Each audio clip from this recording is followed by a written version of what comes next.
Hello viewers, আসসালামু আলাইকুম। সবাই কেমন আছেন? চলে আসলাম নতুন আরেকটা ভিডিও নিয়ে। তো বরাবরের মতো আজকে চলে আসলাম নতুন ভিডিও নিয়ে। আজকে অবশ্য যাব আমার বড় আপিদের বাসায়। তো বড় আপিদের বাসায় যাব, এখন রেডি হব।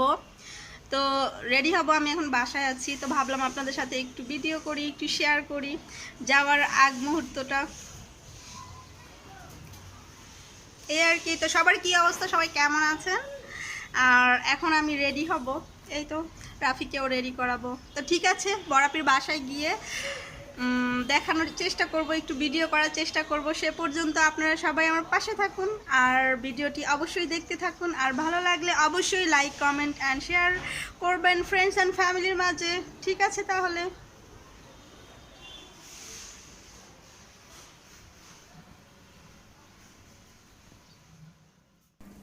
হ্যালো ভিউয়ার্স, তো অবশেষে চলে আসলাম বড় আপুর বাসায়। তো বড় আপু এটা নতুন বাড়ি করেছে, তার মানে জায়গাতে নতুন বাড়ি করেছে। আর দেখেন অনেক গাছপালা লাগিয়েছে। এই যে গাছে আম ধরেছে, মানে পুরো একদম বড় আপুর বাসায় গেলে একদম গ্রামের একটা পরিবেশ, এত সুন্দর লাগে। মানে সেরকম একটা ফিল পাওয়া যায় আর কি, মানে ফিল করা যায় যে এটা মানে গ্রামে আর যাওয়া লাগে না, যে শহরের মধ্যে এত সুন্দর উঠানে জায়গা রেখে মানে গাছ দিয়ে বড়া, অনেক সুন্দর।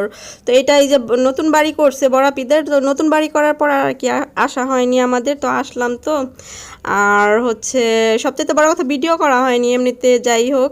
তো আজকে এর জন্য ভিডিও করলাম। নতুন বাড়ি ভালোই লাগতেছে আসলে, ওনার বাড়িটা অনেক সুন্দর করে করে দিয়েছে। তো এই তো এটা হচ্ছে বারান্দা, বিশাল বড়, এটা একটা রুম। তো এই আর কি, পুরো বাড়িটাই তুলে ধরলাম। আসলে মানে বলার মতো না, হচ্ছে বড়াপুর মানে থাকারই কেউ নাই, দুইটা মেয়ে বিয়ে হয়ে গেছে। তো এই পুরো বাড়িতেই বড়াপু আর মানে দুলাভাই একাই থাকে, যেটা হচ্ছে ভাগ্নি। তো ভাগ্নি তো অনেক লম্বা, মানে আমার সামনে যে দাঁড়াইছে, আমি ওর মানে একদম নিচে পড়ে থাকি কোমরে। আমি তো পিচ্ছি পাচ্ছি মানুষ লম্বায়, কি বলবো, অনেক ভাল লাগে আসলে সবাই একসাথে হইলে। ভাগ্নি অনেক ভালো, অনেক মিশুক, মানে সবাই একসাথে কথাবার্তা বললে আসলে অন্যরকম একটা আনন্দ লাগে। তো সবাই একসাথে অনেক দিন পরে হওয়াতে কথাবার্তা বলেছি। এটা বড়াপুদের রান্নাঘর। আমি আবার সব রুম আসলে ঘুরে ঘুরে দেখলাম আর ভিডিও করলাম, যে সবাই একটু দেখতে পাবে। আত্মীয় স্বজন তো আছে অনেকেই, দেখা হয় আর কি আমার ভিডিওর মাধ্যমে। তো যাই হোক, আজকের ভিডিওটি আর বাড়াবো না, আজকের ভিডিওটি এ পর্যন্তই। আমি যাই সবার সাথে গল্প গুজব করি, আর বাড়ালে এখানে যে গল্প করতে পারবো না, আড্ডা দিতে পারবো না, আমার মানে দিনটাই মাটি যাবে। তো যাই, ভিডিও পরে করব আবার। ঠিক আছে, সবাই ভালো থাকুন, যে যেখানে আছেন অনেক ভালো থাকবেন, সুস্থ থাকবেন, আমাদের জন্য দোয়া করবেন। এই তো মানে নিরাপদে থাকবেন। আজকে এ পর্যন্তই, ভালো থাকুন সবাই। আল্লাহ হাফেজ, আসসালামু আলাইকুম।